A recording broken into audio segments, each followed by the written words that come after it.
Assalamu alaikum. I'm Dr. Fariha Adnan, consultant microbiology, working in Indus Hospital. On behalf of Scientific Committee of ICON 2022, I'm pleased to welcome you all at Indus Hospital and Health Network's 6th Biennial ICON Conference. As we all know that emergence of COVID-19 pandemic in the beginning of 2020 has activated an unanticipated worldwide emergency which has impacted healthcare system including clinical laboratories. The outbreak has no doubt overburdened the already vulnerable clinical laboratories with the challenges such as shortage of HR, transportation issues, lack of PPE, delayed shipments of essential supplies, and etc.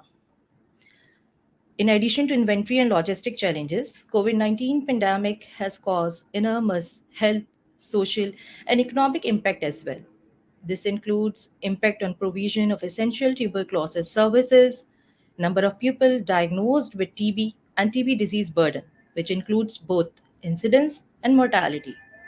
Despite all these challenges, laboratory is again projecting its intrinsic and well-known suppleness with the uninterrupted provision of diagnostic services. In addition, laboratory has also contributed in research.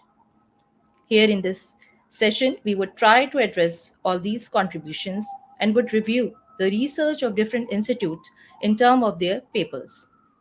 To begin with, I would like to invite Professor Florian Maurer. Title of his talk is Impact of COVID-19 Pandemic on TB Services.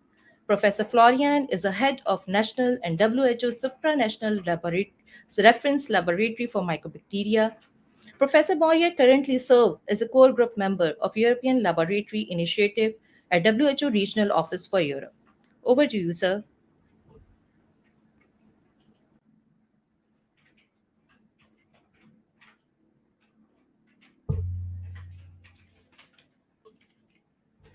So thank you very much. Welcome everybody, and thank you for inviting me to present at the meeting in Pakistan. I'm sending my best wishes from Germany, and I will take the next 20 minutes of your time to report a little bit about what we learned on the impact of the COVID-19 pandemic on TB care globally. I will also present to you a little bit of data from Pakistan, and I hope we can get a good idea, and that's my wish for you as a take-home, that you will have a good idea on how the COVID-19 pandemic affected TB care, in particular TB diagnostic services around the world. So my name is Florian Maurer. I'm the head of the German National Reference Laboratory for Tuberculosis, which is also a WHO supranational reference laboratory for TB. And in this capacity, I did quite a bit of work during the last month studying the interplay between COVID-19 and TB care.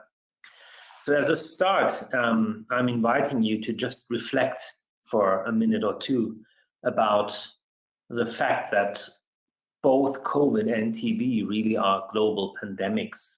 And up to 2020, in many of my presentations, I used to show the figure you see on your left-hand side here, which is the number of deaths globally by cause in 2017. That's pre-COVID, one of the most recent data sets, really. And especially in TB low incidence settings, many people are surprised or were surprised when they saw that TB is still very high up on the list of killers globally, really. And that has only changed recently when TB, as the single agent respiratory pathogen causing the highest number of deaths, was replaced obviously by COVID-19 and the SARS coronavirus. There's not really a nice graph like the one on the left-hand side for 2020 or even 2021, but as a substitute, I'm showing you the figures from the United States, which list COVID-19 as the top killer, really, on the list of death in the US. And I have good reasons to assume that the situation looks similar in many other countries. So it's really two important respiratory pathogens we're looking at here today, and the interplay, as I said, between these two pandemics. So what are the facts? We've seen in 2020 first simulations coming up on how the COVID-19 pandemic will likely affect TB care, and now a growing body of data is emerging that really retrospectively proves that these estimates were quite reasonable, really. And what we see for the first time in a decade is that TB mortality has increased on a global scale once again. What we also see is around about 15% decline in people who are enrolled on treatment for multi-drug resistant or rifampicin resistant tuberculosis. What we also see is a downturn in the number of people initiated on TB preventive treatment between 2019 and 2020. And finally, and that's also a fact, we've seen a reduction in coverage of the BCG TB vaccine among children of at least 5% in more than in 31 countries. So these are the hard facts. Now, to just support this a little bit with data, what I brought along here is some data from the Global TB Report, which is really a nice document that also presents a lot of data now on the effect of COVID-19 on TB. And what you see here are the trends in case notifications, TB case notifications. And I picked the WHO Eastern Mediterranean region, of which Pakistan is also part. And as expected, you see that there's a downward trend in case notifications, which very likely does not mean that there's less TB out there. It's just fewer people and patients have been reported. So zooming further in, also in Pakistan, this is the list of the 30 high TB burden countries on the planet. And again, what you can see is that in most of the 30 high TB burden countries, TB notification rates went down from 100%, which is the black line on the right, sometimes really very, very low, like in Gabon, but also in Pakistan, you can see that the TB notification rate went down by about 20%, and only very few countries really had an increase even in TB notification rates. So that is sort of the general picture we see here from a case notification perspective, from a general epidemiology perspective.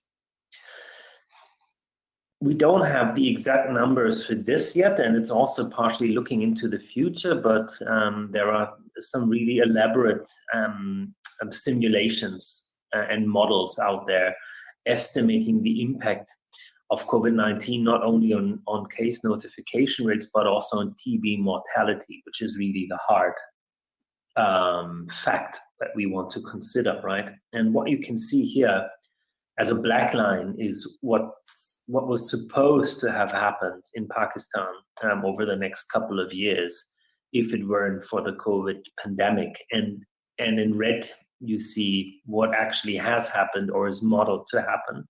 And importantly, what you see is that we're probably in the upward trend of this effect. So we're not in a situation where we can say that the worst in terms of TB mortality is over and has been out there in 2020, but really with the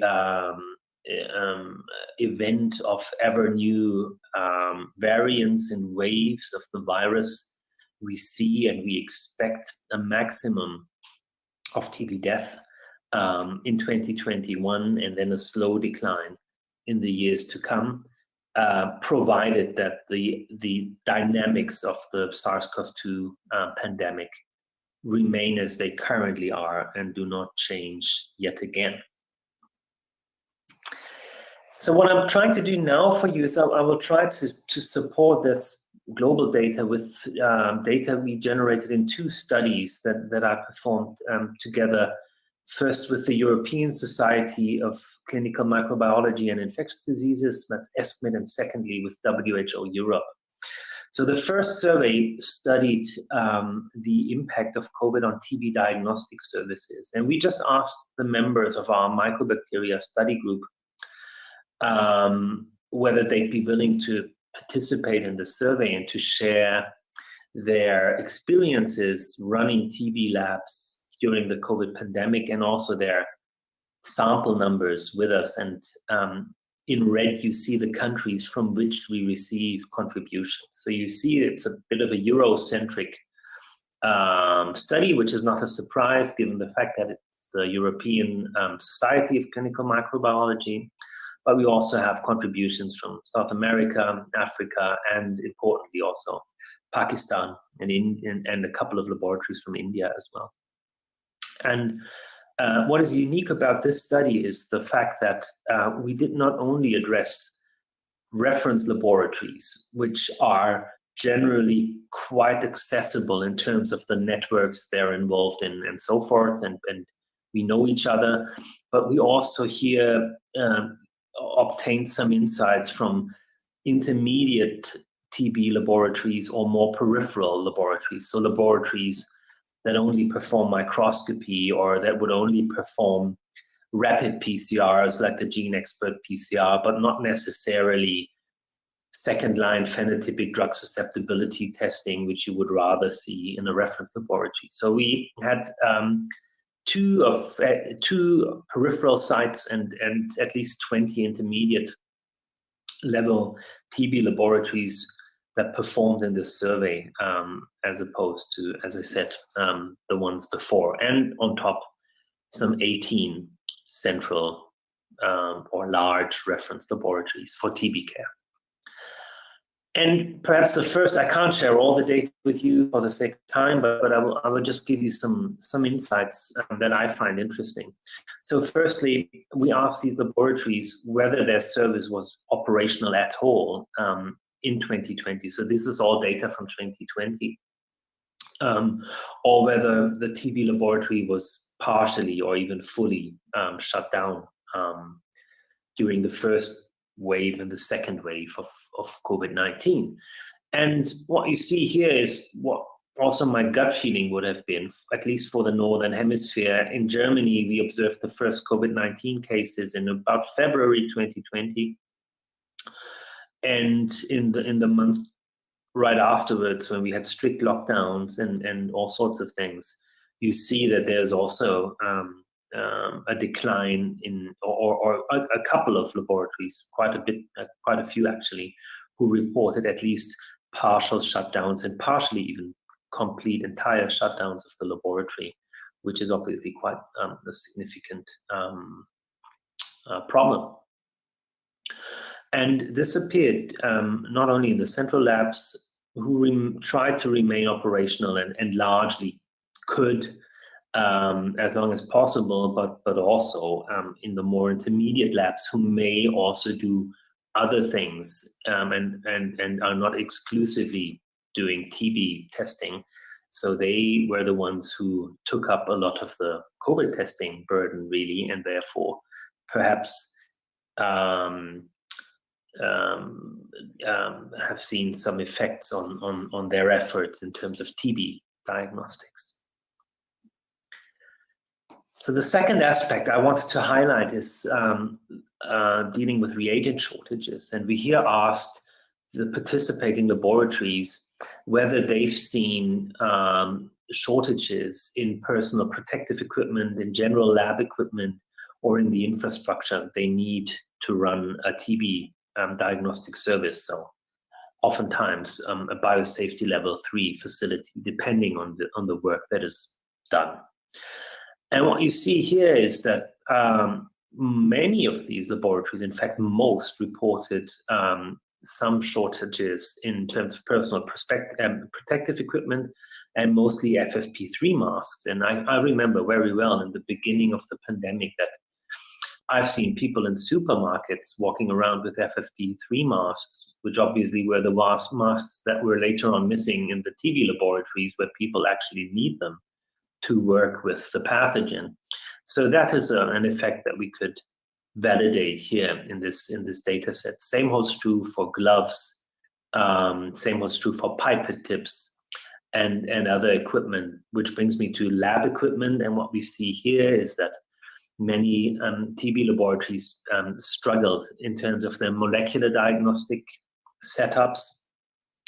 As I said, pipette tips, but also nucleic acid extraction reagents, which were obviously in very much needed for COVID testing as well.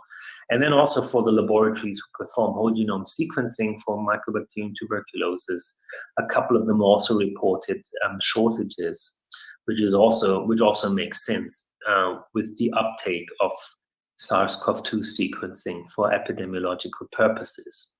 And interestingly enough, again, we see that this effect tends to be a bit more pronounced, especially when it comes to molecular testing reagents in the intermediate and peripheral labs, which reflects the notion that probably quite a few of these laboratories shifted some of their resources to COVID testing, and then either didn't do the TB testings, or they sent the materials to the central lab, which then did the TB assays.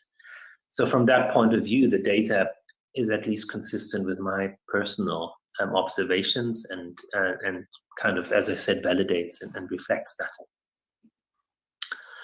So the second survey I just wanted to briefly present to you is this one. And as I pointed out, this is a survey we did together with WHO Europe, the European office. And we here reference TB diagnostic services in all the countries of the WHO European region, which spans in the west from the United Kingdom and France all the way to the very eastern parts of Russia, where we also had a TB reference lab which participated in this survey. And here, again, I'm just picking a few interesting figures. We asked whether the sample numbers for TB declined in these laboratories, again, during a couple of months in 2020. And as you can see on the left-hand side, most of the laboratories reported, and these are reference TB diagnostic services, reported a decline by up to 25%, some even more.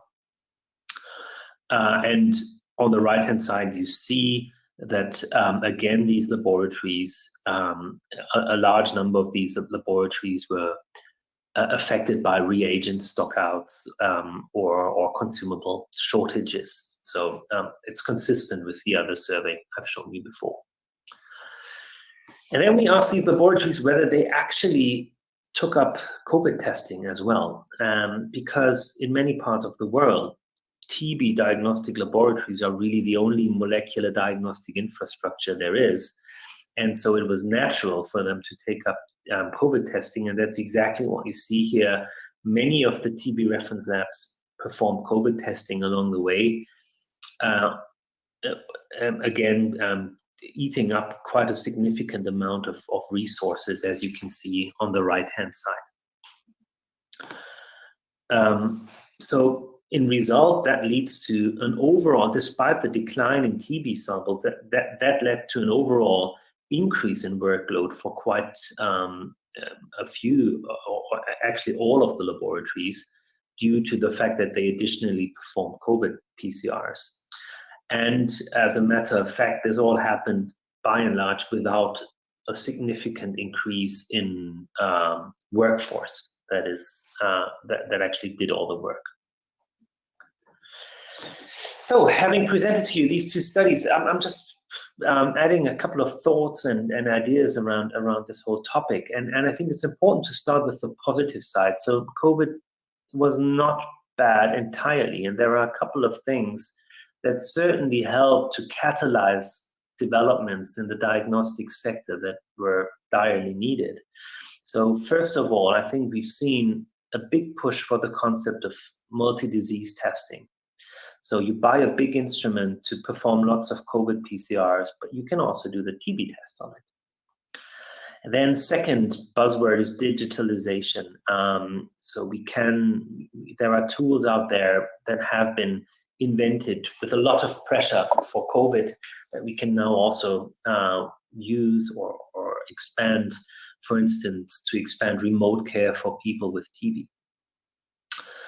there's certainly a push to set TB or to put TB patients on all oral TB regimens, because they just don't have to show up so much at the healthcare point of care for their infusions, for instance. And then also, I think it's fairly obvious that the infection prevention measures that were put into place for COVID also were very likely, at least in part, beneficial for TB. Another issue is certainly contact tracing, so to support the provision of TB preventive treatment by building synergies in that sense. And then lastly, also issues of budgeting, which kind of comes back to my first point. If there is budget out there, for instance, to buy a next generation sequencing instrument for COVID sequencing, you can also use it for TB genome sequencing and genome-based epidemiology. So for those of you who are interested a bit further in this kind of in the considerations around setting up COVID testing in TB laboratories, this might be an interesting resource for you, where we try to systematize the approach a little bit further. I won't go into the details now for the sake of time. So let me conclude with a few thoughts and a few bullet points just for your summary. So I think it's clear that TB care was significantly affected by COVID globally, and for Pakistan in particular, the data shows that the country is definitely among the countries with the largest global shortfalls in TB notifications between 2020 and 2019. So this is an effect that is strong in Pakistan. Second, with COVID vaccination rates of only 8% in low-income countries, I believe that SARS-CoV-2 variants will affect countries with higher rates of poverty and TB. So the issue of TB happening in addition to COVID and to a highly dynamic epidemiological situation is particularly relevant for the high TB burden countries. I believe that the impact of COVID on TB is estimated to be much larger in 2021, actually, than in the data we see now for 2020. And then on the other hand, as I pointed out, we shouldn't forget the positive developments around digitalization, oral regimens, and to a certain extent, also infection prevention. So what is the path to recovery and to come back to a situation in TB care that is at least looking similar to what we've had in 2019? Well, first and foremost, it's clear that we need to end the COVID-19 pandemic as quickly as possible. And I believe that the best way of doing so will be to get 70% of the people, not only in the high-income countries, vaccinated, but in all countries vaccinated as soon as possible. Second, to harness the progress in digitalization. To make real-time TB data, for example, available everywhere. Thirdly, to improve case detection rates, for example, by bringing TB testing closer to where the people actually live and work. And finally, to increase the investment in the development of new TB tools, taking advantage of the scientific advances that we've seen with COVID-19. So with that, I would like to end. And I would like to thank you for your attention. And once again, thank you very much for the invitation to join you in the conference. And I'm happy to take any questions now. Thank you. Thank you, Professor Florian. It was really an informative talk. Now, Dr. Javeria Aijaz would give us a brief account on COVID-19 testing crisis management. She's the head of molecular biology in Indus Hospital and Health Network. Over to you, Dr. Javeria.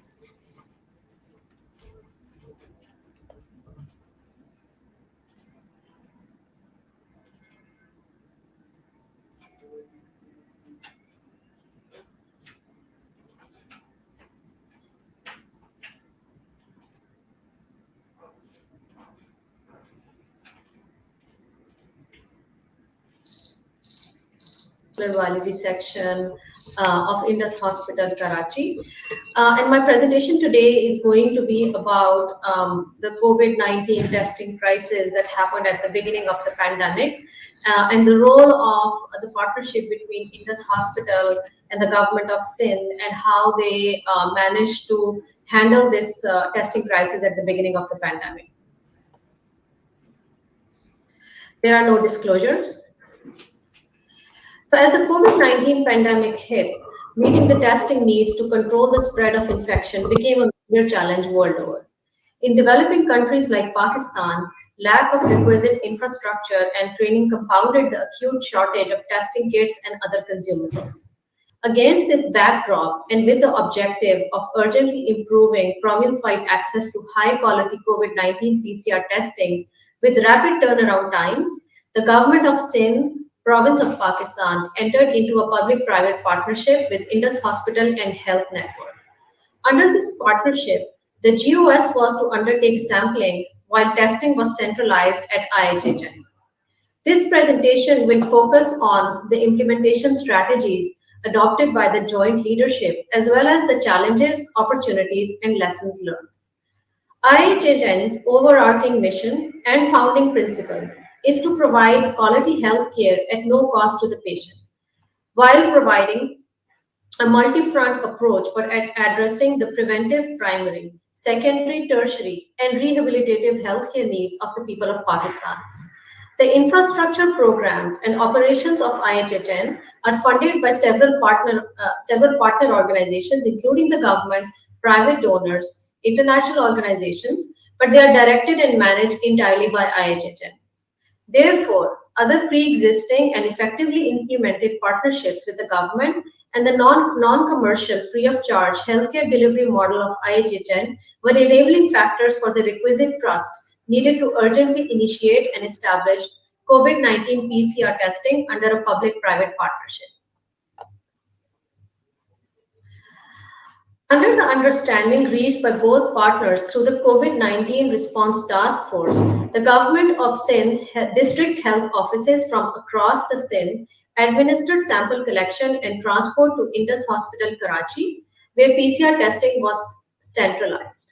Similarly, the GOS covered the cost of testing kits, while Indus Hospital and Health Network covered other consumables, overheads, and human resource costs. The map here shows the administrative districts of Sindh and Balochistan, which were covered for COVID-19 testing through this partnership.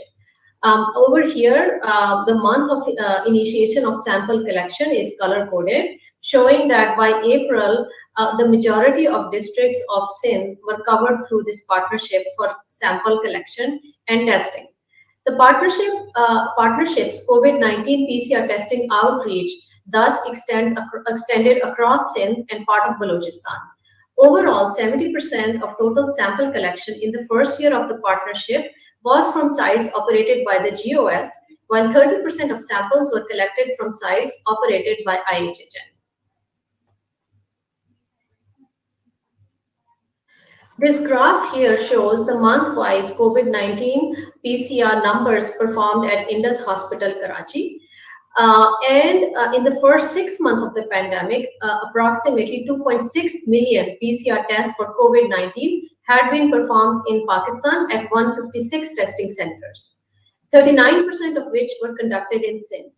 Of the latter, around 0.13 million were carried out at Indus Hospital, Karachi, which approximated to 13% of province-wide and 5% of total testing in Pakistan in this period. So this dip in August that we see here was actually because of torrential rains, which interrupted sample collection and transport from many remote sites of Sindh. But otherwise, the number of samples that were tested and the testing capacity of the lab continued to increase exponentially throughout the first 6 months of the pandemic. This graph here shows the percentage of total tests in Sindh which were conducted at Indus Hospital, Karachi, and notably up to 40% and 22% of total COVID-19 PCRs done in Sindh in the first 2 months respectively were carried out through the government of Sindh and Indus Hospital and Health Network's partnership. And so, as shown in the previous graph, while the month-wise test number showed an upward trend, Their percentage of total tests done in Sindh steadily de-escalated. And this was because though the response of the Indus Hospital Karachi was very rapid, gradually other centers in Sindh although caught up with capacity to conduct COVID-19 PCR testing.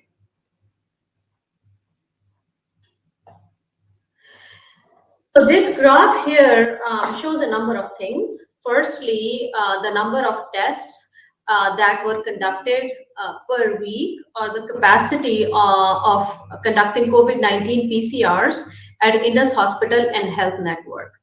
Whereas the axis here shows the number of staff that were deployed to the COVID-19 PCR to carry out a PCR lab to carry out these tests.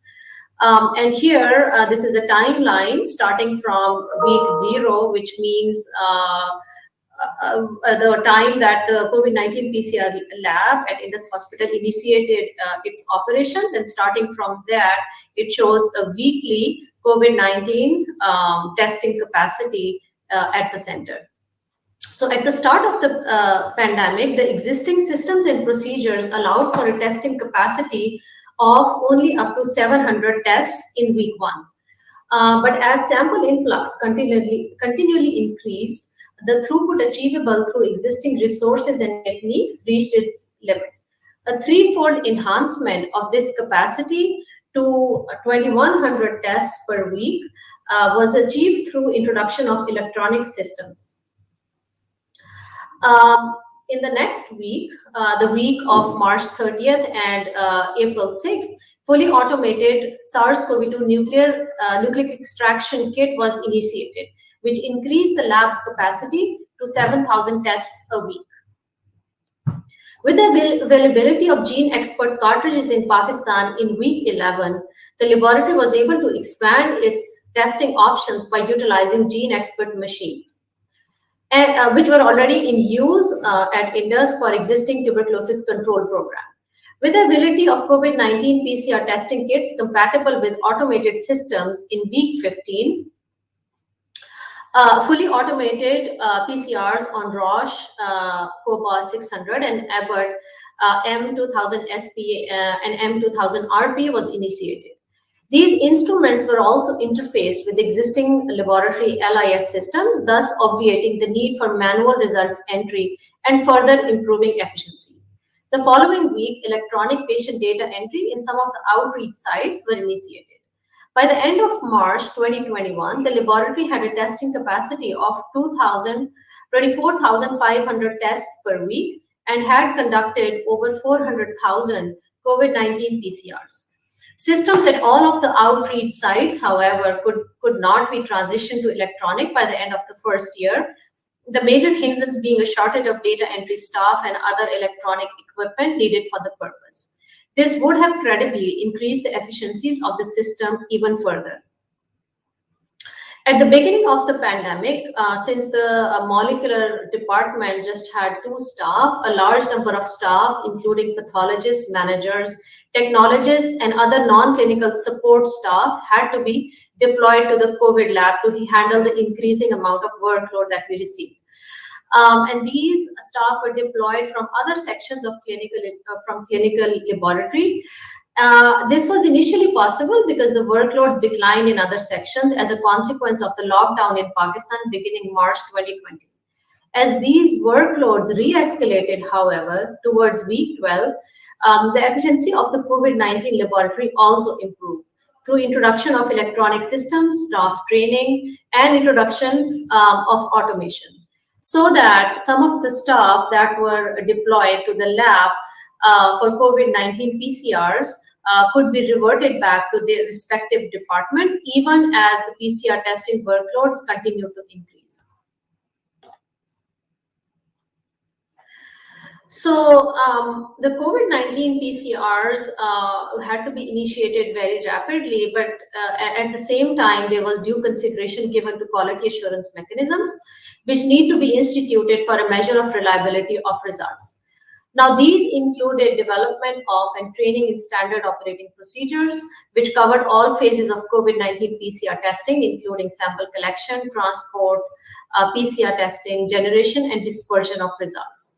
These also included defining, benchmarking, and evaluating relevant and easily retrievable performance indicators. Evaluation of these indicators at regular intervals was followed by root cause analysis, corrective and preventive actions in case of any deviation from established benchmarks. The turnaround time, which is the time from the initiation, from which the test is generated to the time that the patient receives the result, it was benchmarked at 24 hours for COVID-19 PCR samples received from non-emergency and screening sites. So here, the blue bars give the percentage of tests which were completed within 12 hours. And this shows a month-wise distribution, and then progressively, the red bar shows the number of tests which were completed within 24 hours, and then 36 hours, 48 hours, and then the blue bar here shows the number of tests that took longer than 48 hours. So in general, the turnaround times from March to August continued. So the turnaround times continued to shorten. So which means that most of the tests were completed within 12 hours. However, from September to December, these started to show an upward trend, which means that the turnaround time increased because of an increasing workload of samples from remote sites for which electronic data entry was not an option. And so these, because electronic, if there's no manual data entry, took a lot of time. But these times gradually reduced thereafter as more data entry staff were hired to cater to the increasing workload. So this graph here shows the turnaround times for samples collected in hospital emergencies, from which most samples were collected and reported within 12 hours. For critically ill patients, the turnaround time was reduced to 2 hours with the availability of gene expert cartridges. And here, these graphs show the percentage of samples which were completed within the respective timelines. Other performance indicators which were used for monitoring were a percentage of samples rejected and tests which needed to be repeated. Repeat testing KPI, or key performance indicator, included two kinds of quality control failures: contamination and internal control failures. So the graph here, which shows the number of tests that were repeated, includes two kinds of KPIs which I just mentioned. The spike here, so initially we had a lot of repeat testing, but it improved with time as our procedures became more streamlined and staff got more trained. Apart from the spike that we have here around January, which happened because there were a lot of internal control failures because of a new manual COVID-19 PCR testing kit, which we received from the government of Sindh. The kit was, however, not subsequently used because of suboptimal performance. And here we can see the COVID-19 positivity rates, which we received, which we observed following our COVID-19 PCR testing for each month starting March 20 to March 21. And here we can see the publicly available COVID-19 PCR testing positivity across whole of Pakistan. So, the spike here matches more or less the spike that was that's seen across Pakistan. The two spikes, approximately on the same timelines. Although the positivity rate at our institution is much higher than in the general population, and that's understandably because these are hospital patients mostly, and they have a higher positivity rate, and the data all over Pakistan includes screening as well, which is mostly for healthy population. Additional quality assurance measures, including participation in both local, the National Institute of Health, and the College of American Pathologists SARS-CoV-2 proficiency testing program. And then we also conducted method comparison validation studies prior to selection of instruments and kits, and complementing staff training with competency assessments for each task. Moreover, a quality management system in accordance with ISO standards was also implemented for COVID-19 PCRs. The table here shows our results for proficiency testing, which was introduced for COVID-19 PCRs, although we had a number of equipment, different kinds of equipment and consumables which we use for PCR, but the proficiency testing by the College of American Pathologists is only available for one of our analyzers, which is Roche Cova 6800. And here, this is the method, and then we receive these proficiency testing samples at several times during a year, twice a year, and that's the cycle here. And then this is the comparison with the participant summary for the 3 samples that we received twice a year.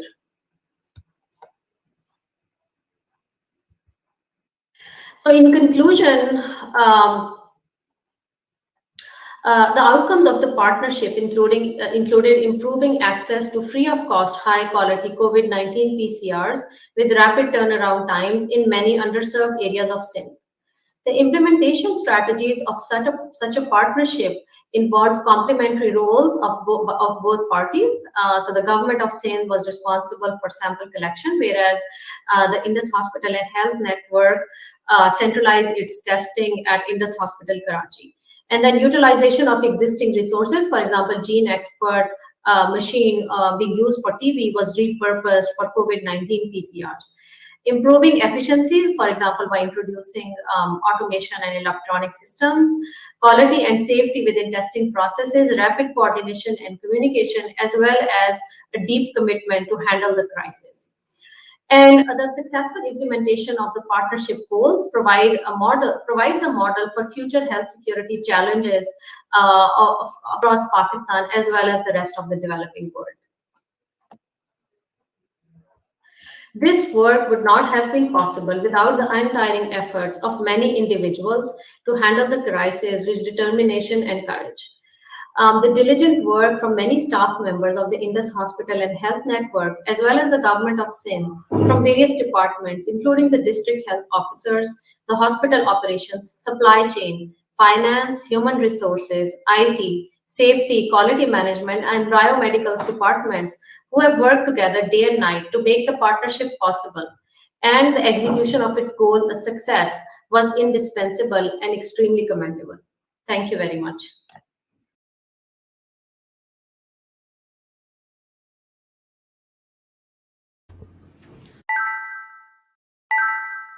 It was a really very nice talk. Now moving towards another talk, I would like to invite Dr. Nazia. The title of her talk is COVID-19 Pandemic Lesson Learned. Good morning. It will be delivered by Dr. Nazia Khursheed. She is the head of microbiology department in this hospital. Over to you, Dr. Nazia. I am Dr. Nazia Khursheed. I am working as a consultant microbiologist and section head at the Indus Hospital and Health Network Laboratory. Today, I will share a lesson learned during COVID-19 pandemic. Along with that, initially, I'll give you an overview of what happened when it started. Then I will focus more on the lesson learned. So we all know that in December 19, from China, this started, and it was declared pandemic in mid-March 2020. Over 292.5 million people were infected globally, and more than 5.4 million suffered from death. At that time, the healthcare organizations anticipated that this pandemic will spread like jungle fire. So Indus Hospital was approached by the government officials, and lab was involved for the laboratory diagnosis of this novel disease. During the initial part of the pandemic, there were only 2 technical staff members in the molecular section of our laboratory. The laboratory chairperson took initiative, and the technical staff was relocated from all sections of the laboratory, and we identified them depending upon their caliber and their skills. The section head microbiology was approached to take the lead and manage the situation. It was very difficult to decide the PCR kits because we were not aware of the targets involved, and the WHO emergency guidelines helped all of us to make decisions regarding the kind of PCR kits to use and follow the guidelines. SOPs were developed with regards to sample collection, transportation, acceptance and rejection criteria, and interpretation of result. Tests were done, and the number of tests rose from few hundred to 1,000. Managers, section heads, along with the faculty members from all sections and blood center were trained to run the lab.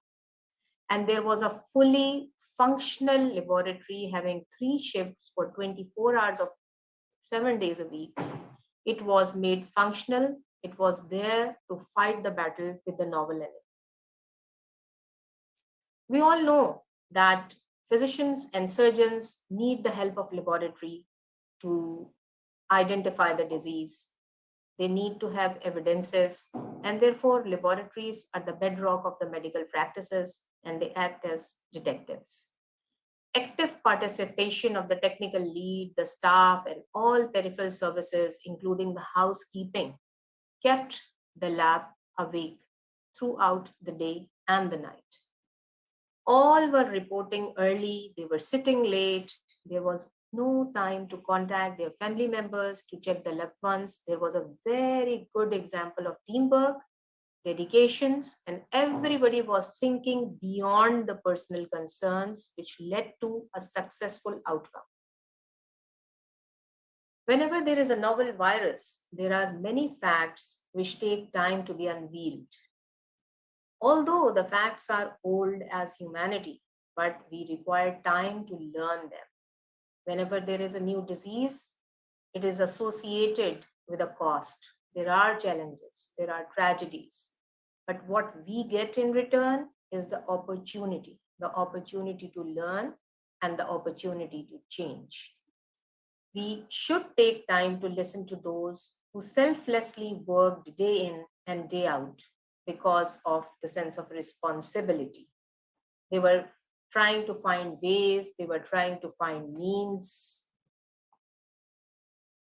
to rationalize the source of national resources, including consumables and HR. They were trying to save the cost and trying not to add any more cost to the hospital and to the government as well. There were teaching and training sessions going on. Everybody worked very hard, and there were personalities which were made leaders to take decisions. Government and local authorities learned to work together, successful collaboration, coordination, of best teamwork. They learned to act together, they were organized, they behaved wisely.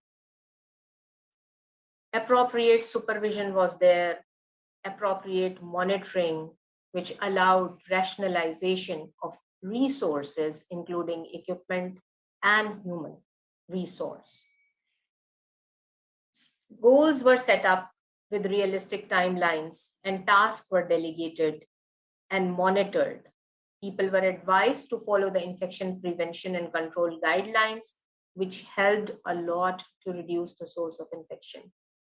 Whenever there is unhealthy population, the economy is dismantled, and that happened at that time. It was very hard to survive. Government was forced to take interest in the health sector, and commoners have learned to survive with less resources. People who are non-healthcare professionals, they enjoyed an ocean of time for their family and their friends. There was a population which learned to live with less resources. They discovered ways and means to earn. They were going back from cities to villages, and the civilization was in reverse gear. The effect of the pandemic is also on the psychology of humanity, which will be unveiled in future. Grandparents' guidance, old school thoughts are always valid. And the cardinal lesson learned is to keep social distance with the sick people and follow the hygiene rules. Listen to experts, act wisely, don't panic, and be a good member of team. There should be a very good teamwork. We should also try to keep in touch with our family, friends, neighbors, and we should help them in fighting the battle. We all have insufficient armamentarium, although the enemy is equipped with novel armamentarium, and we don't know that. We need to act wisely. The moves of the virus are yet to be unveiled, but what matters is our willpower, our teamwork, good strategies, development of guidelines, and implementation. Time has taught us that everything is possible in this world, but we need to have a very strong will, because wherever there is a will, there is a way, there is a solution. We all have learned to survive and create a better community. So at the end, I just would like to conclude by saying that good strategies provide a clear roadmap, which should consist of guidelines and principles clear enough to everyone, and it defines the action people should take and the tasks they should prioritize to achieve desired goals. With this, I would like to thank you for taking out time for your patience and participation.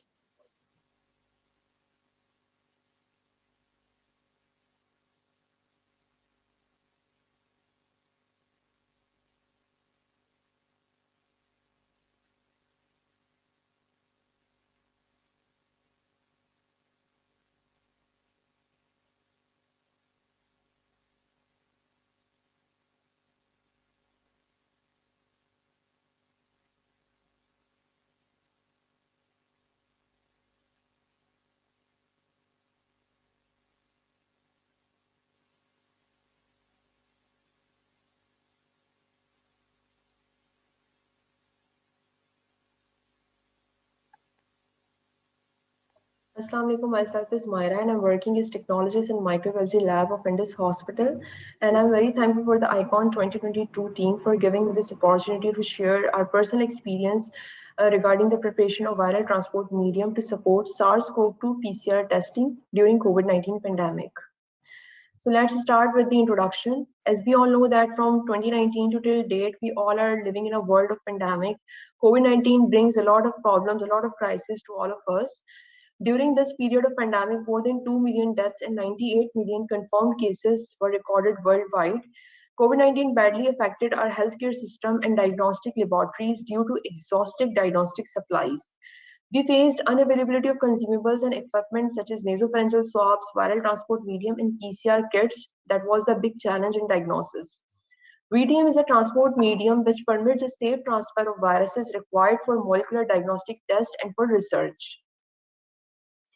In this crisis and crunch and unavailability of consumable, Indus Pathology Department took the lead and in-house VTM preparation was started by microbiology to keep the ball rolling. In-house media preparation has some advantages like it is cost effective as compared to commercially available VTM, and it is easily available. We don't need to wait for longer period of time for the procurement of supplies. It was a big challenge for all of us to prepare in-house VTM. For all of this, we need some extra effort. We need to define infrastructure. We need to organize team, and we need some extra management. We address technical challenges, which include selection of team members and space for VTM preparation and storage, team building and capacity development. After selecting the team, it was a big question for all of us that how we will prepare the VTM. So for the preparation purpose, we adopt WHO guidelines, and here is a recipe adopted from WHO guidelines for the preparation of VTM. VTM के preparation के लिए सबसे पहले phosphate buffer saline को prepare करना होता है, and phosphate buffer saline की प्रिपरेशन के लिए we need some chemicals with different concentration and volume such as sodium chloride, potassium chloride and so on, and all these chemicals, इन तमाम chemicals को मिक्स करना होता है डिस्टिल्ड वाटर के साथ. After mixing it in distilled water, इसको autoclave करना होता है, एंड पैरेलल आपको ग्लिसरॉल को भी ऑटोक्लेव करना होता है for sterility purpose. After autoclaving, this PBS mixed in same concentration with the glycerol. For example, अगर phosphate buffer slime 500 ml लिया है तो glycerol भी 500 ml लेना है, इन दोनों को mix करना है. In this solution, we need to add some antibiotics to suppress bacterial and fungal growth. For this purpose, we opted BCAT, which is comprises of vancomycin, colistin sulfate, amphotericin B, and trimethoprim lactate with different concentration. After that, dispense 3 ml of transport medium into sterile plastic screw cap vials, cryo vials, or you can store these vials at minus 20 degrees Celsius until used, and they can be stored at plus 4 degrees Celsius for 48 hours. After the preparation of VTM, QC procedure for VTM was divided into 4 steps. The first one is sterility check, the second one is verification of antibiotic effectivity, efficiency validation, and the fourth one is stability check. In sterility check, we inoculate 1 ml of medium on sheep blood agar plate for sterility purpose. For verification of antibiotic effectivity, we took oropharyngeal swabs and inoculate in VTM and incubate these medium for 24 hours. After 24 hours, we subculture these VTM on sheep blood agar plate and incubate for 24 hours and check for inhibition of oral flora. Efficiency, to check the efficiency of the VTM, we took 2 nasopharyngeal swabs from the same patient, 1 swab in commercially prepared VTM and 1 swab in in-house prepared VTM. Real-time PCR tests were performed on both samples. The last one is the stability check. A stability study is performed to demonstrate the adequate recovery of viral nucleic acids from VTM stored for 24 and 36 hours. Here are the results of our findings. The sterility check is, we check the sterility of VTM at different intervals of times. For example, at the 0 hour, then after 24 hour, after 48 hours, 72 hours, till 1 week. हमने different time intervals पे अपनी VTM की sterility को check किया था, and we obtained satisfactory results. The second one is validation and recovery of viral nucleic acid, in-house VTM versus commercial VTM. For the validation purpose, हमने comparative study की थी commercial VTM versus in-house prepared VTM की, जिसके लिए हमने total 239 samples दिए थे, and we obtained 100% sensitivity and higher specificity as compared to commercial VTM. As you can see here, among 239 samples, commercial VTM के 79 positive results थे, जबकि in-house prepared VTM की 82 positive results थे. Means इसने वो samples को भी positive detect किया जहां पर commercial VTM ने उनको negative show किया था. The third one is a stability check. The stability check was performed to verify the viability of viral RNA during transportation at 2 degrees Celsius to 8 degrees Celsius. For the stability check purpose, we randomly select some samples और हमने उनको different time intervals पे उनके PCR perform किए. Within 4 to 6 hours, we got the same results. After 24 hours, we got some slight difference. Commercial VTM में 15 samples positive दिए थे, and in-house prepared VTM में 16 samples positive diye the, and after 36 hours the result was same. After all of this results, we can say that the pandemic of COVID-19 demands the advancement and expansion of diagnostic management. For this purpose, viral particles should be intact, which can be accomplished by efficient VTM. Our study reports the in-house preparation and its validation challenges, and to explore the ability of VTM to support COVID-19 testing.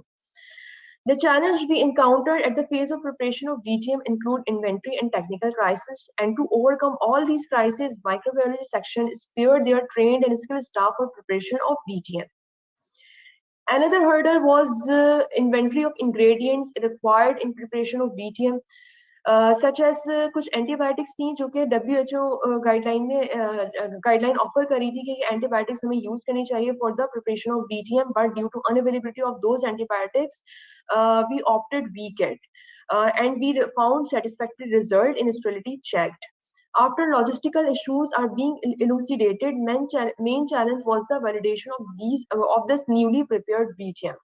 For this purpose, we took commercially available VTM as a standard, two nasal swabs taken from patients admitted in COVID unit of Indus hospital, और दोनों का हमने comparative analysis किया and we found the same result. So we can conclude that hard work of our pathology lab was paid off, and we were able to prepare VTM exhibiting high sensitivity and specificity. VTM developed in-house has been validated as a convenient and acceptable alternative for the transportation of COVID-19 sample. This media is proposed as an additional alternative to existing commercially available media, which helps to thwart the limitation of a routine diagnostic laboratory during the COVID-19 pandemic. Thanks for the patience.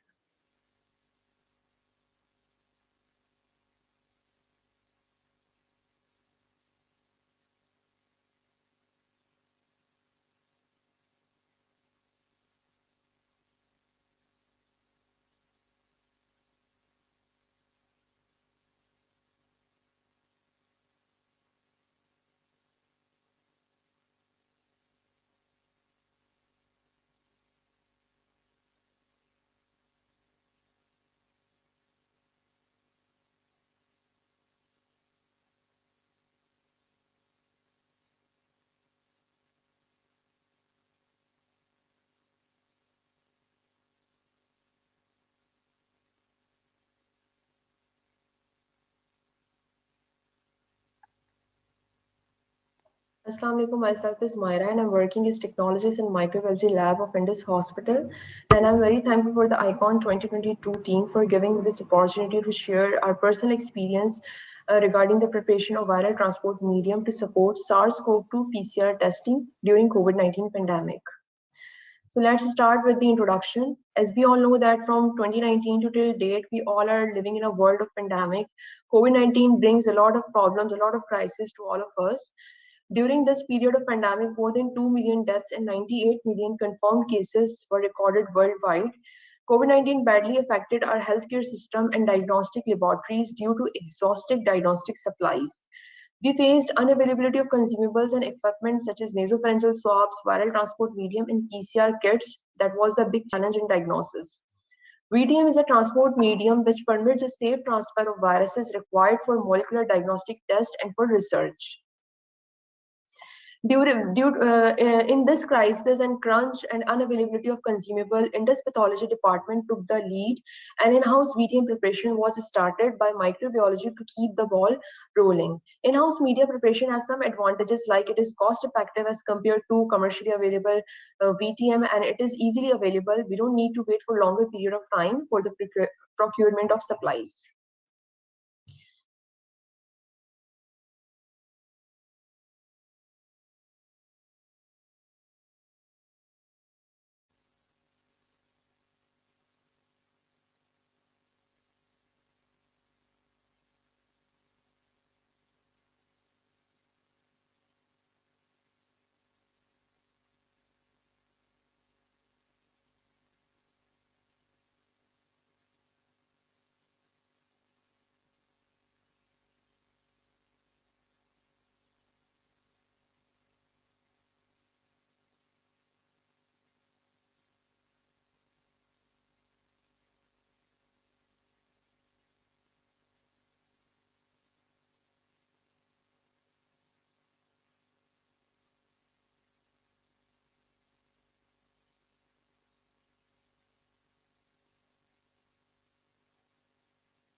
यही है, यही है.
Am I audible now? Yes. नहीं, मैं तो on किया हुआ है मुझ तक. ये ऑफ हो गया, नीचे ऑफ हो जाएगा, ऊपर ऑन होगा. ओके. नीचे मैंने ऑन करवाया मैंने 2-3 दफा. अब आ रही है. Okay. Mic of.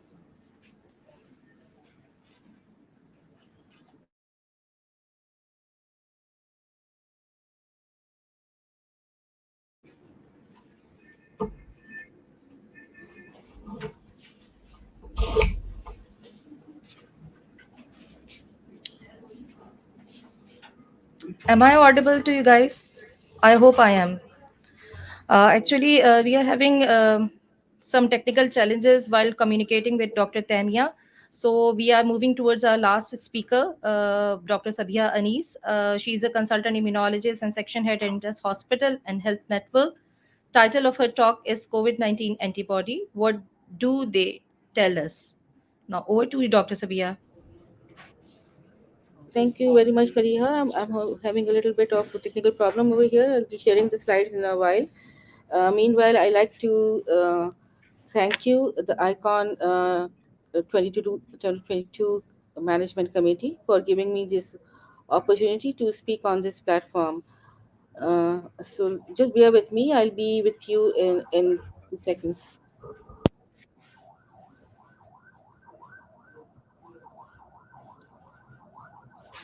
Can you see the slides?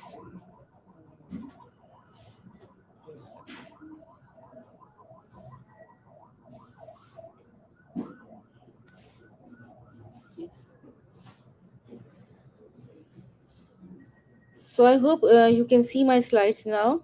Sorry for this inconvenience. किधर है? मेरे को नजर नहीं आ रहा यार, बड़ा करो. So I'll be talking about the anti-COVID-19 antibodies and what do actually they tell us. I have nothing to disclose. So as we all know that antibodies are the proteins that are produced by our immune cells to help fight off the infections. And when there is an antigen challenge, the naive B cells are activated. Memory, some of them becomes memory B cells, and some plasma cells secreting antibodies. Now, in this pandemic of the COVID-19, a lot of questions is around what are antibodies doing? Are they always protective, or or they have some other pathogenic mechanisms as well, and for how long they persist?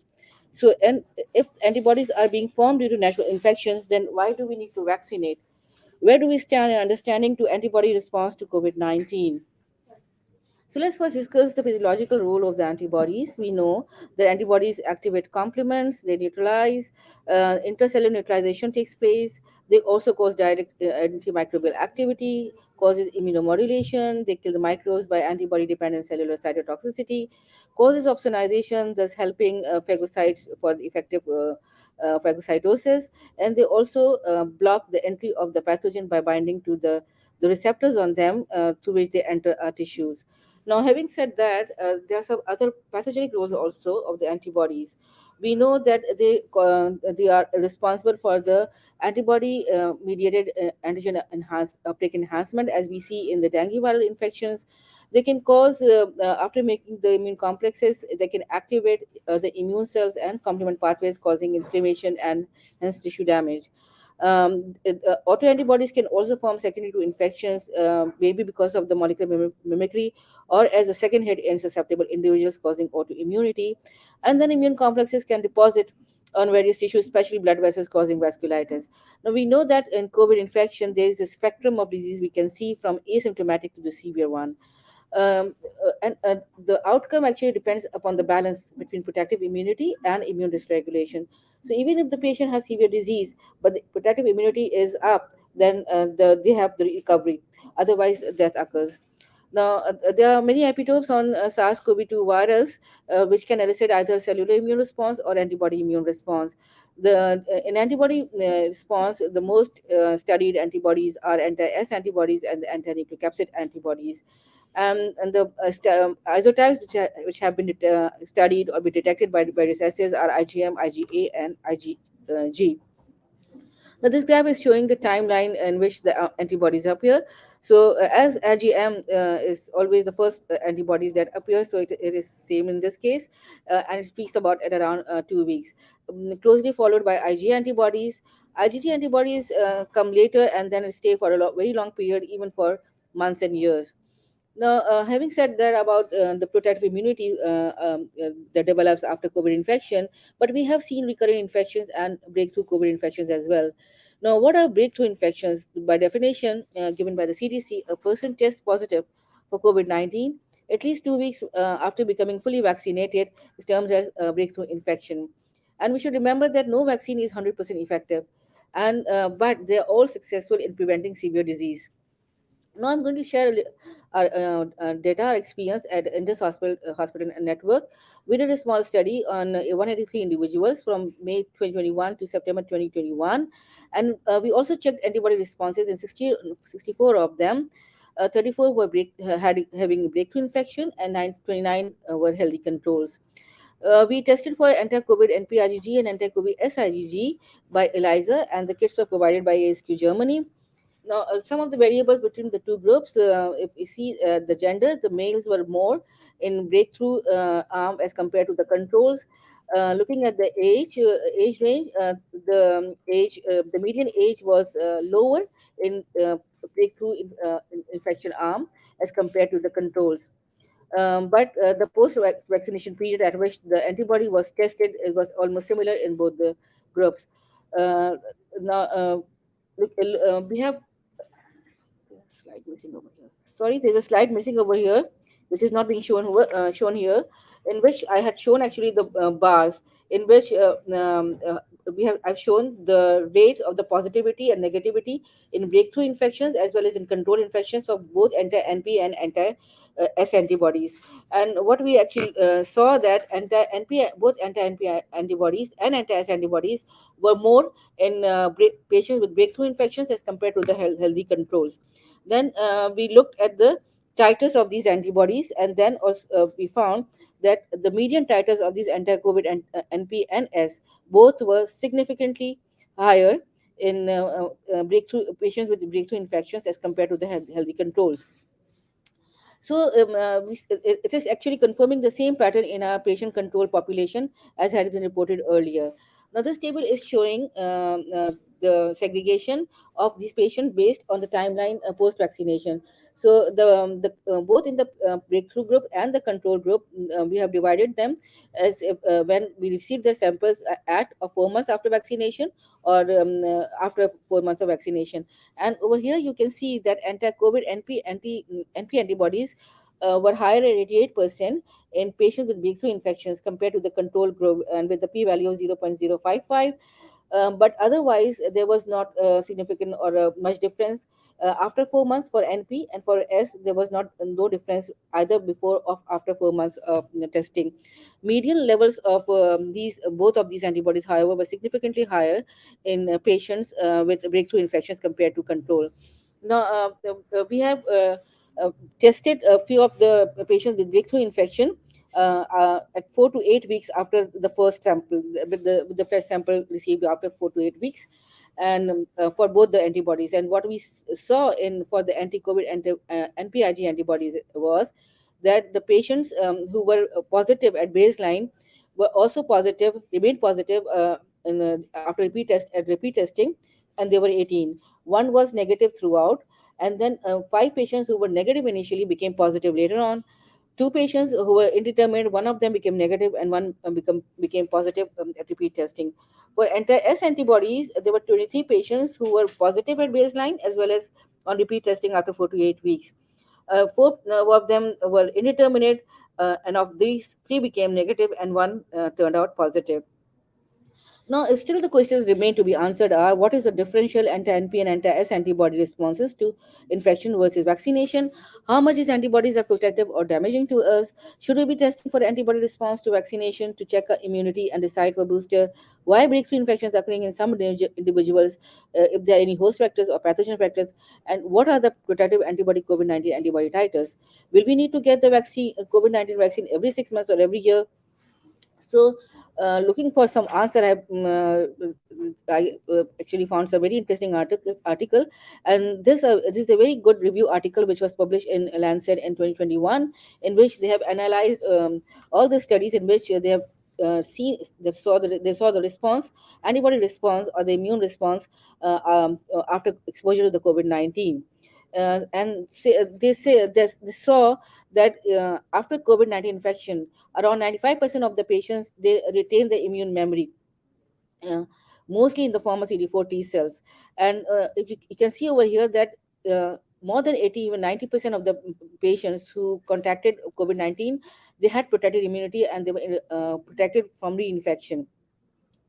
The interesting thing is that in a study done in Israel, they found that the patients who were vaccinated, but they were not exposed previously to the COVID-19 infection, they were more than 3 times at a higher risk as compared by infection to by Delta variant, as compared to the ones who were vaccinated and who were also previously exposed to COVID-19 infection. Also, they found that 82% of the seropositive young adults uh, uh, were protected against infection. So this is a study that was published in NPJ vaccine, which is a little bit different from the previous studies reviewed in that article. And they tested, they actually checked the seroprevalence. And so they saw that the pre-vaccination positivity was 13%, which has increased to 79% post-vaccination. And they found that mRNA vaccination induces higher antibody levels than natural exposure. They also comment that the nucleocapsid protein antibodies can be used to distinguish vaccines with pre-exposure to SARS-CoV-2. And they also reported that the previously infected individuals developed higher antibody titers to the vaccine than non-pre-exposed. High antibody levels in the patients with severe disease were present as compared to the mild disease, but lower response compared to the vaccine. So they said that the vaccination induces a rapid and much stronger antibody response than SARS-CoV-2 infection. Now, we also looked at the comorbids in our patients, 34 patients, and there were only 3 patients who had comorbids. So I'm just going to discuss these 3 patients. They were all females. The first one is around 40 years old with known case of asthma and mildly symptomatic. Her antibody and anti-NP IgG was very high at 100 IU per ml, and anti-S antibodies of 46. So on repeat testing after 48 weeks, the NP remained at 100, and anti-S antibodies also became higher. The second case is of a 20-year-old female patient who also had some asthma and had sinusitis, and she was taking delta cortical, and she was moderately symptomatic. In this case, you can see here that her anti-NP IgG was 22 initially, and anti-S was 35 IU per ml initially. On repeat testing, anti-NP antibodies became indeterminate, and anti-S remained at 24 IU per ml. And the third case is of a lady more than 60 years old with some heart disease, and she also had moderate infections. Her anti-NP IgG was 58 at baseline testing, and anti-S IgG was 100 IU per ml. Anti-NP increased on repeat testing, but anti-S antibodies declined to 16 IU per ml. So what we have learned up to now that with the decreased immunity, we have to actually look at the antibody levels very carefully, and also shows that with advancing age, the decline in the antibody response is steeper. They all recovered fully. So, what is the role of the antibody testing? Since the outbreak of COVID-19, hundreds of commercial antibody tests are on the market, with or without proper validation, and with variable sensitivity, specificity, and predicted values. Regarding human response, questions remain unresolved despite a plethora of research being published, because these serological assays, they are only important in seroepidemiological studies. But the sad thing is, people are getting antibody tests to decide for booster shot without knowing the interpretation of the values or the levels in the reports. We should remember that these are all semi-quantitative assays, and the protective titers are still not known. Data are still being analyzed. Neutralization assays are the gold standard, but importantly, commercially available tests are not the neutralization assays. So this is a very good article that is published in Annual Review of Immunology, and they said that while we are all witnessing a once in a century pandemic, we are also facing an avalanche of immunological data as scientists mount an impressive effort to curb COVID-19. And in their future volumes, they have showcased some of the topics which are all related to immunology, like current conservative advances in graft versus host disease, etc. And they say that these will impact human immunology for years to come. With that, I say thank you very much for your kind listening, and I'll be happy to answer any questions. Thank you. Thank you, Dr. Sabiha. It was really an informative talk. While moving our free papers, I have two announcements to make. The first thing is that if anyone have any question, please write your questions in the private chat so that we can address it. And the second thing is please fill the feedback form for receive. It's mandatory for receiving an e-certificate. Thank you. Now moving over free papers. The third one is from Dr. Fatma Kanani. She is working as a she is the section head of chemical pathology. I'm sorry, we are moving towards Dr. Taima. Dr. Taima is working as a postgraduate trainee chemical pathology, Aijaz Medical College, Bhavalpur.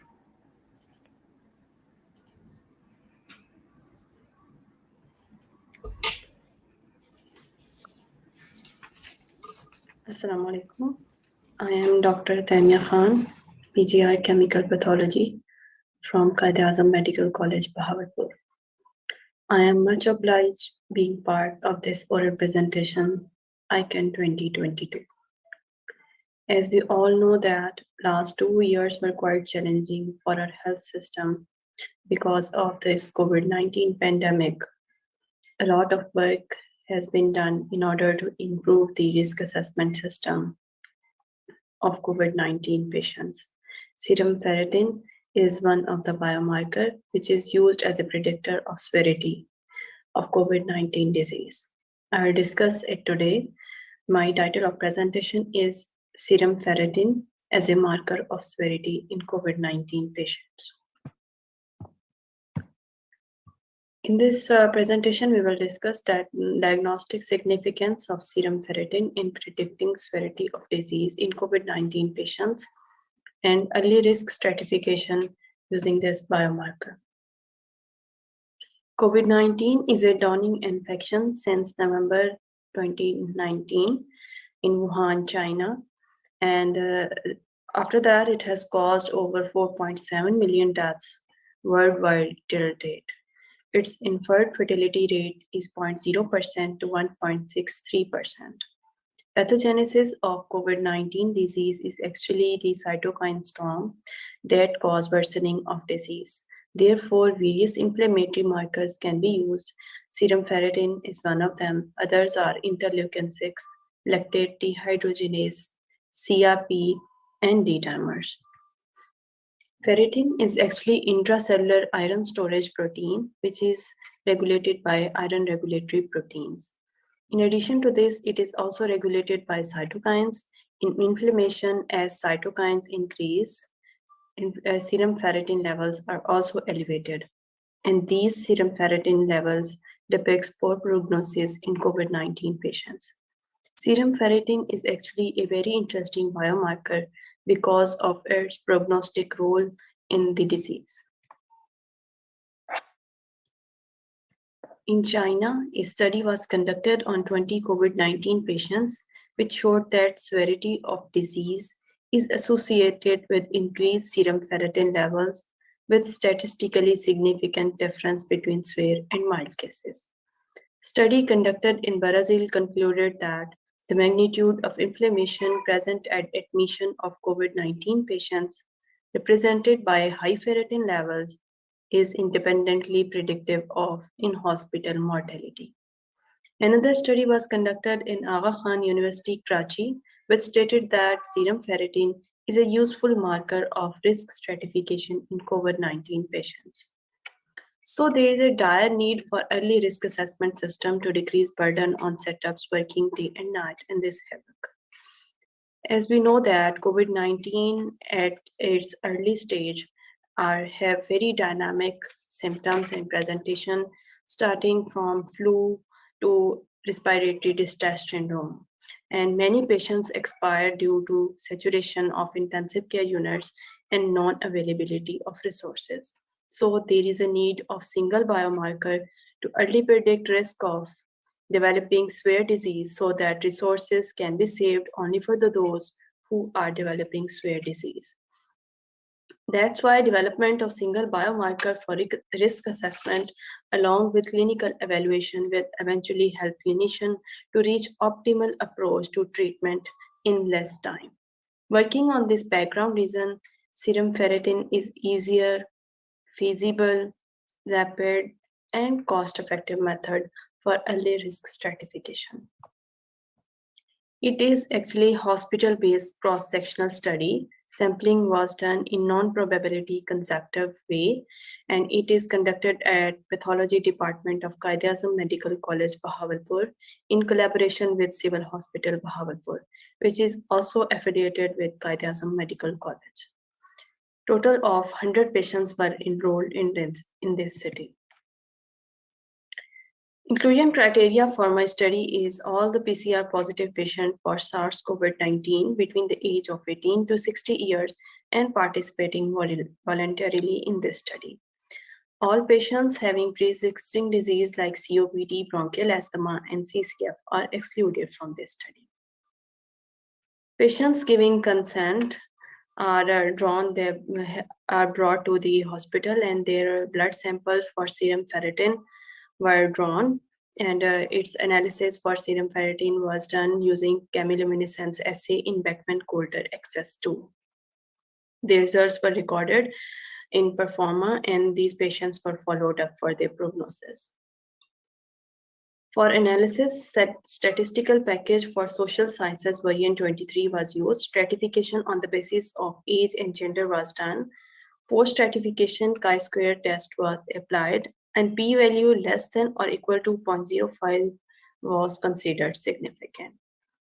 At the end, we found out that the patient having high serum ferritin levels at admission in hospital eventually landed in ICU because of their severe disease. And those having low serum ferritin level were discharged early because of their mild symptoms. So we can say that serum ferritin levels can predict the severity of disease in COVID-19 patients. Early prediction of severity will enable intensive care units to make necessary arrangement for severe patients, decrease economic burden on hospital. This will overall decrease wastage of time and resources of the state and eventually helping the patients. These are my references.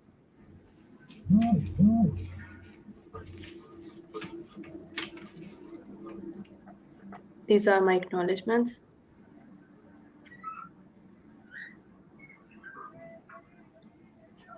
Thank you, everyone. Thank you, Dr. Tamia. Now moving towards our next article. The third article is from Dr. Fatma Kanani. She is the section head of chemical pathology working in Indus Hospital. Over to you, Dr. Fatma.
Assalamu alaikum.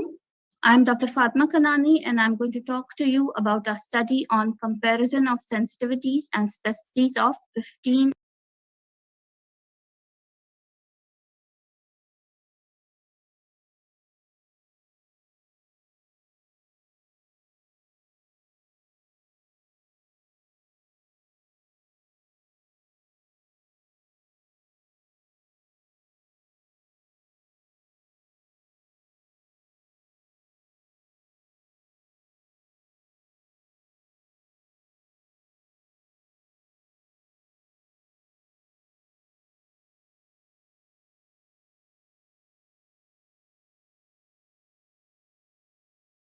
I'm Dr. Fatma Kanani, and I'm going to talk to you about a study on comparison of sensitivities and specificities of 15 anti-SARS-CoV-2 assays. I have no disclosures to make. As you know, the latest outbreak to impact upon the planet Earth is COVID-19, which is caused by SARS-CoV-2. This was first recognized in Wuhan in December 2019. PCR was developed by mid-January for its detection, and COVID-19 was declared a pandemic by WHO in March 2020. PCR has its own limitations in terms of cost and expertise required. Serological assays for antibodies to SARS-CoV-2 started appearing in April 2020. These were initially ICT-based tests, which were then followed by Aijaz, fluorescent-based tests, and chemiluminescence. The tests which were launched initially were all qualitative, and these were later followed by quantitative assays. So the main cost by COVID-19 to the health industry caused FDA to allow IVD companies to market the kits without an emergency use authorization, and EUA was not required until May 2020. Later on, it was mandatory. So the kits which started coming to the market were without substantial manufacturer validations. And this was added upon the fact that the knowledge was still evolving regarding the immune response and antibody kinetics. So it was incumbent on the labs to evaluate the performance of the antibody assays before using them. The objective of our study was to evaluate and compare the sensitivities and specificities of 15 anti-SARS-CoV-2 kits and to determine the agreement between the different assays. The duration of the study was between March and June 2020, and the study was performed on 235 patient samples. Same sample set was used to evaluate all the kits, and the kits which we evaluated were 8 ICT-based assays, 3 Aijaz, Omega, Euroimmune, and Escherichia, 1 fluorescent-based test, lifotronic on POCT, and 3 chemiluminescence, electrochemiluminescence assays, including Roche and Abbott.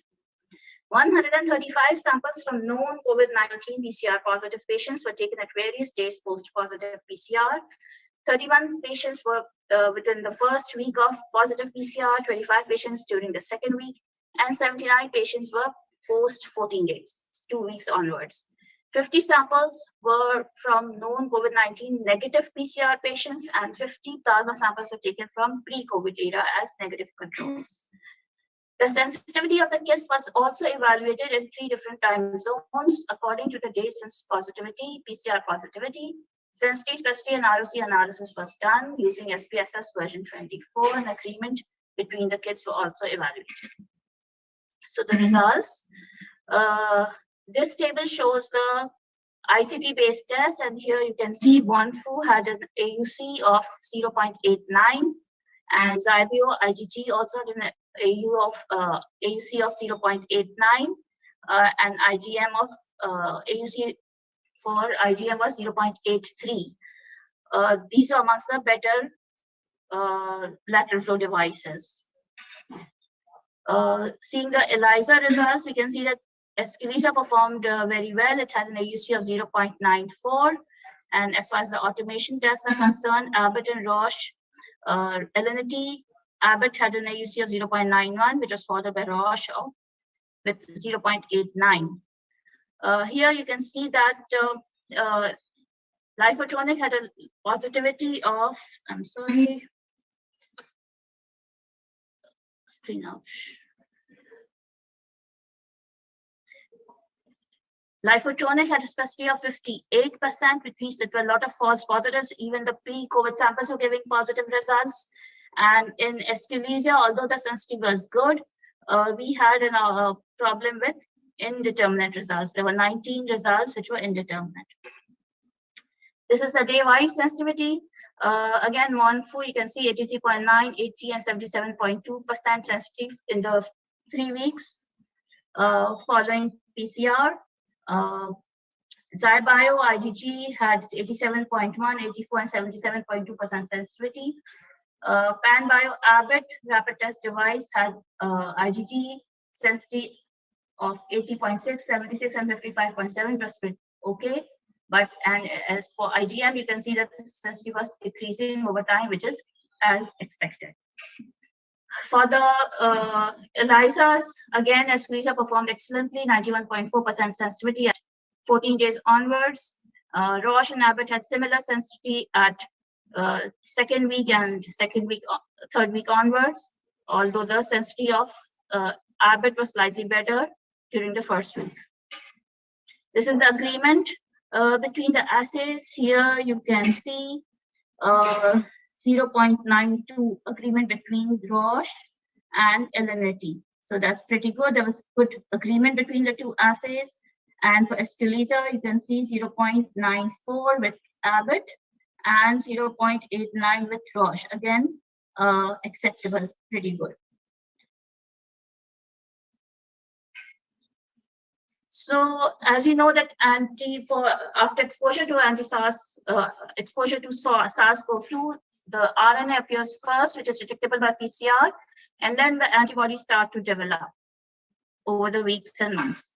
And the different immunoassays are based on antigen-antibody reaction with different markers for detection. Can be ICT-based, ELISA, fluorescent-based, or chemiluminescence. In our study, Wanfu and Zyebio gave the best performance as far as the lateral flow devices are concerned. And a contributing factor to the high sensitivity of Wanfu was that it detected both IgG and IgM and gave a single detection line for both antibodies. All assays are qualitative except for Escherichia, which was evaluated as both a qualitative and a quantitative method. And Escherichia had the best sensitivity and specificity amongst all ELISAs. However, the indeterminate results were a matter of concern. Literature shows good sensitivity and specificity for Abbott and Roche, and many studies show 100% sensitivity after day 14, and that is also claimed by the manufacturers. Our sensitivity at post 14 days was lower because of the fact that the studies have generally followed patients longitudinally and determined the seroconversion time period. However, we selected different patients in the various time intervals, and there was no duplication of patients across the study. And sensitivity is also dependent on many other factors, including the sample selection criteria, which involves the disease severity and time post-exposure, the accuracy of the reference method, and the detection limit. The strength of our study was that we evaluated 15 kits. There was a healthy sample size. We evaluated the assays on all lateral flow immunofluorescence, ELISA, and chemiluminescence.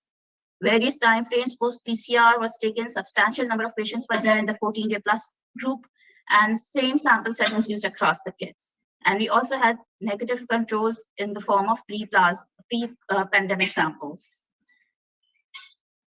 Limitations, some of the limitations were that the date of positivity was taken from the PCR positivity date and not from the symptoms, because it was just not possible to have the exact onset from the symptom time during that period.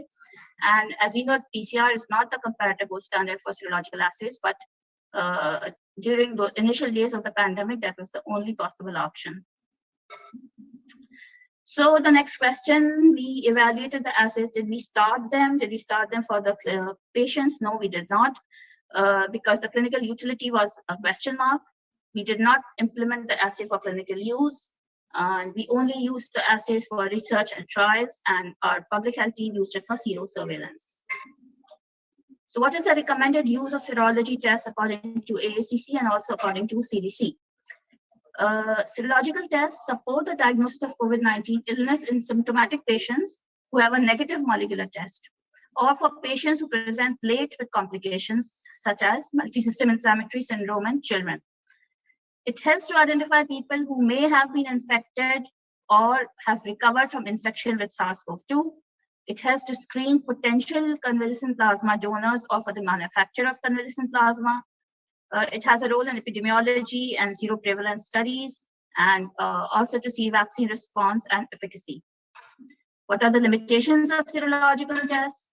False positive test results may occur. Negative results will not exclude SARS-CoV-2 infection and viral shedding. Serological tests will not differentiate between natural infection or vaccine response. The duration and kinetics of the humoral response continue to be restated. Serological tests should not be used for determining individual protective immunity, return to work decisions, congregation settings, assessment of CP recipients, and use of personal protective equipment or high-risk job. What is the take-home message? Take-home message is that SARS-CoV-2 serological testing is not recommended as the primary approach for diagnosis of SARS-CoV-2 infection. However, it can be used for supportive diagnosis of COVID-19, epidemiological and seroprevalence studies, and vaccine response and efficacy studies. Okay, thank you, Dr. Fatma. Now, the last article of this session is from Fawzia Nasir. She is a supervisor of molecular department, Indus Hospital. Over to you, Fawzia.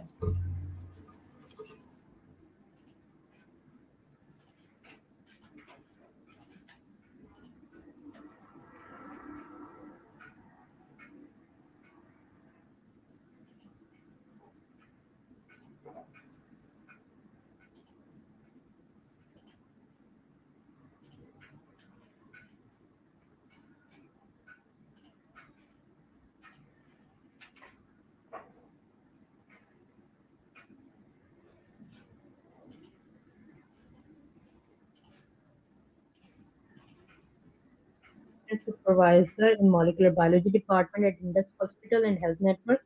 Our topic of presentation is duration of respiratory specimen, stability at minus 80 degrees centigrade for SARS-CoV-2 PCR.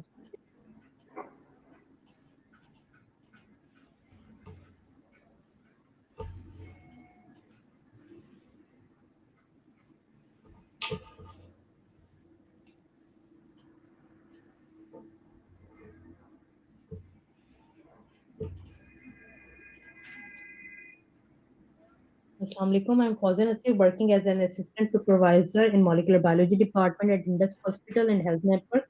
My topic of presentation is duration of respiratory specimen, stability at minus 80 degrees centigrade for SARS-CoV-2 PCR.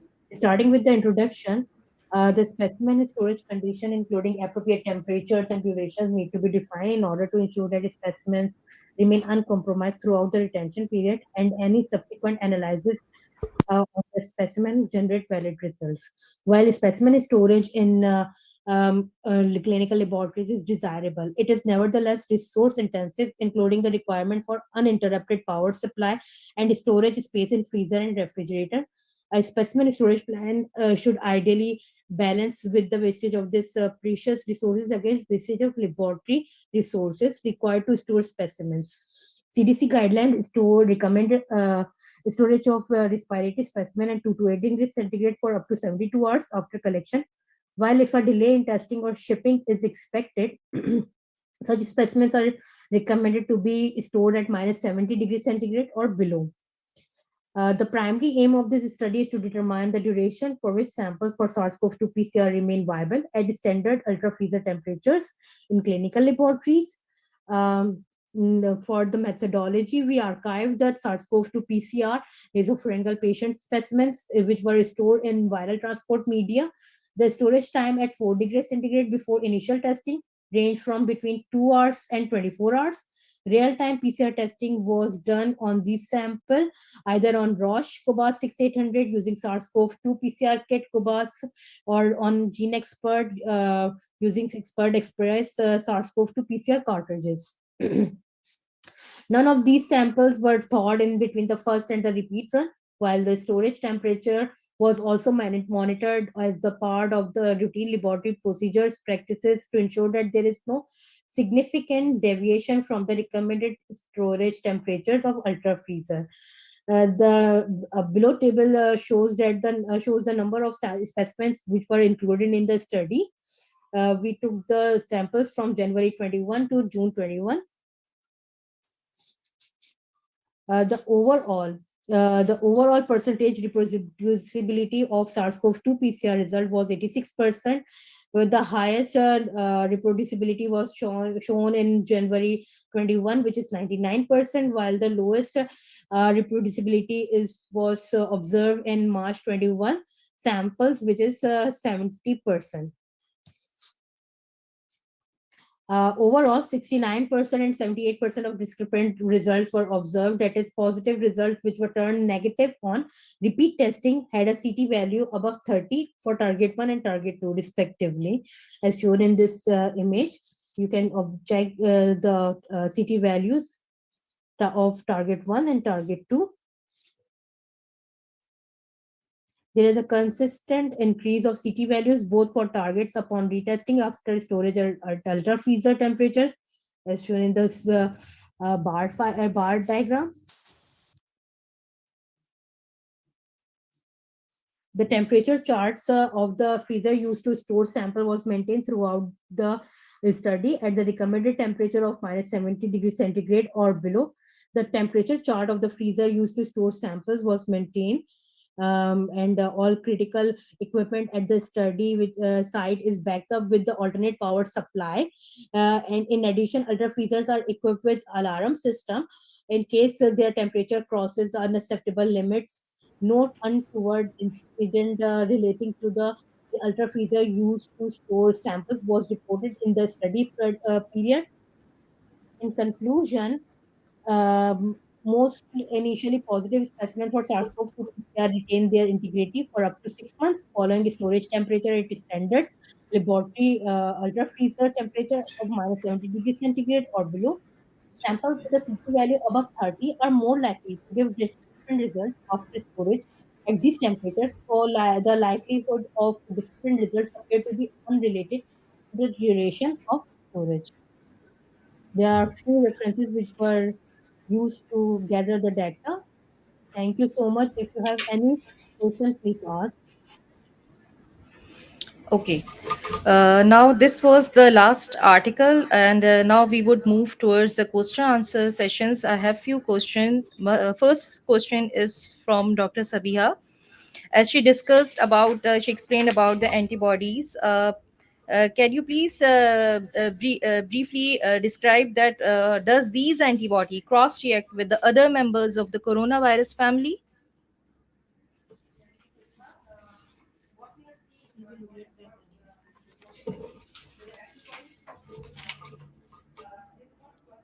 मेरे पास नहीं आ रही आवाज मेरे पास भी नहीं आई mic on नहीं किया mic unmute है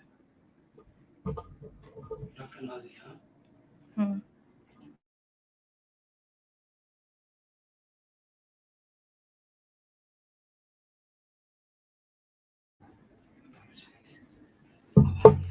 Uh, sorry, Dr. Sabia, we can't hear you. Please unmute your mic.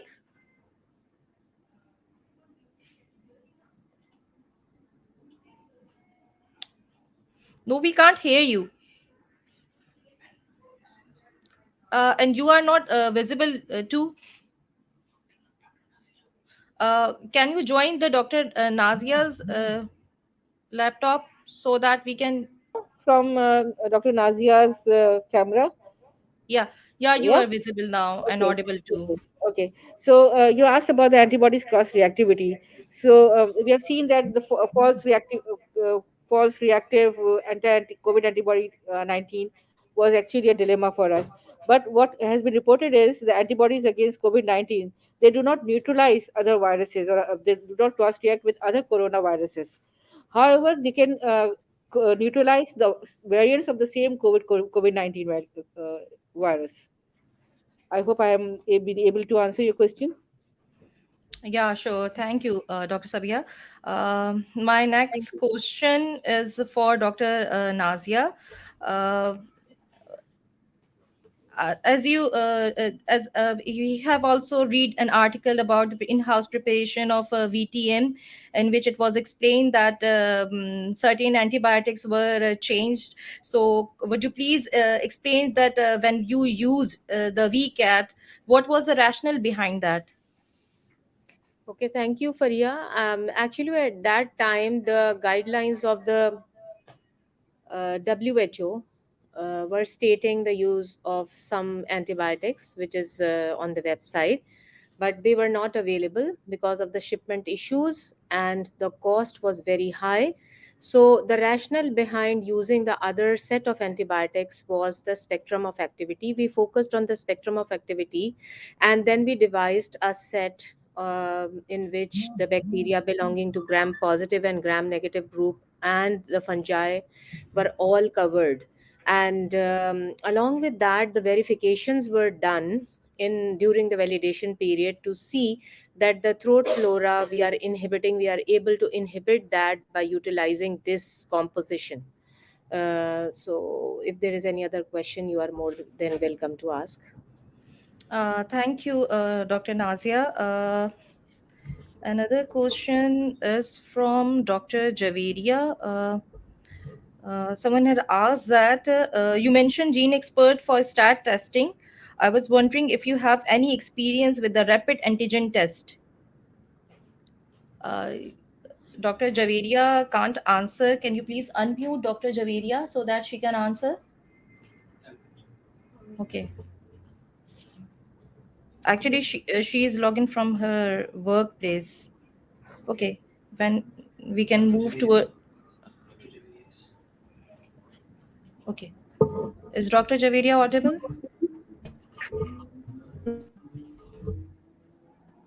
Can you hear me, Dr. Javeria?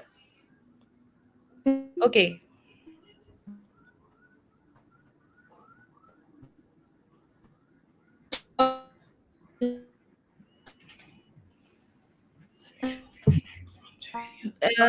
So apologies, there are some technical issues, some errors, internet connection.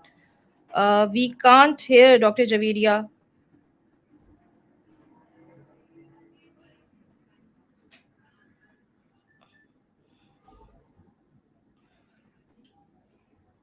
I have another question. I think it's from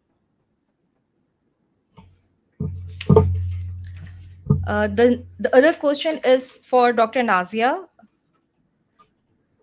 As you said that you explained in your talk that we had certain challenges. I can also witness that I was with you, and I can remember when we first run our sample. Can you please tell us that how would you address the challenge of shortage of HR in that pandemic uh, e- era? There was shortage of HR. Many were COVID positive. Many were on leave. So how we addressed those challenges at that time? Um, Actually, at that time, the load of the other sections was a bit low, Fariha. And along with that, there was a great will from every side. Every member of the lab was working selflessly and they were ready to stay for longer hours. So I think a very good teamwork and reduced workload of other sections, good planning, monitoring led to the success of the laboratory. Yeah, thank you, Dr. Nazia. Uh, Now it's the end. We are coming towards the end of our session. Thank you everyone for joining us, for giving us time. Okay, Allah Hafiz.